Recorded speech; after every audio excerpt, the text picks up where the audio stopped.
മലപ്പുറം പൂക്കോട്ടൂർ ഹജ്ജ് ക്യാമ്പിന് നാളെ തുടക്കമാകും. സംസ്ഥാന ഹജ്ജ് കമ്മിറ്റി മുഖേനയും സ്വകാര്യ ഹജ്ജ് ഗ്രൂപ്പുകൾ വഴിയും യാത്ര തിരിക്കുന്ന 10,000-ഓളം ഹാജിമാരാണ് ക്യാമ്പിൽ പങ്കെടുക്കുക. പൂക്കോട്ടൂർ ഖിലാഫത്ത് മെമ്മോറിയൽ ഇസ്ലാമിക് സെന്റർ ക്യാമ്പസിലാണ് ക്യാമ്പ് നടക്കുന്നത്. 2 ദിവസത്തെ ക്യാമ്പ് സാദിഖ് അലി ശിഹാബ് തങ്ങൾ ഉദ്ഘാടനം ചെയ്യും.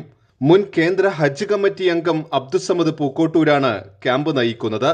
വിപുലമായ ഒരുക്കങ്ങളും ക്യാമ്പസിൽ പൂർത്തീകരിച്ചിട്ടുണ്ട്.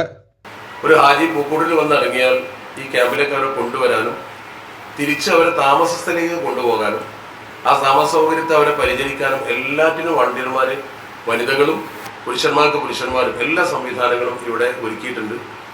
25ാമത്തെ ഹജ്ജ് ക്യാമ്പാണ് ഈ വർഷം ഞങ്ങളിവിടെ നടത്തുന്നത്. 2ാം ദിനത്തെ ക്യാമ്പ് സമസ്ത അധ്യക്ഷൻ ജിഫ്രി തങ്ങൾ ഉദ്ഘാടനം ചെയ്യും. സമാപന ദുആ സമ്മേളനത്തിന് കോഴിക്കോട് കാസി സയ്യിദ് ജമലുല്ലൈലി തങ്ങൾ നേതൃത്വം നൽകും. Abbas Ali Shihab Thangal, TV Ibrahim MLA തുടങ്ങിയവരും വാർത്താ സമ്മേളനത്തിൽ പങ്കെടുത്തു. കൈരളി ന്യൂസ്, മലപ്പുറം.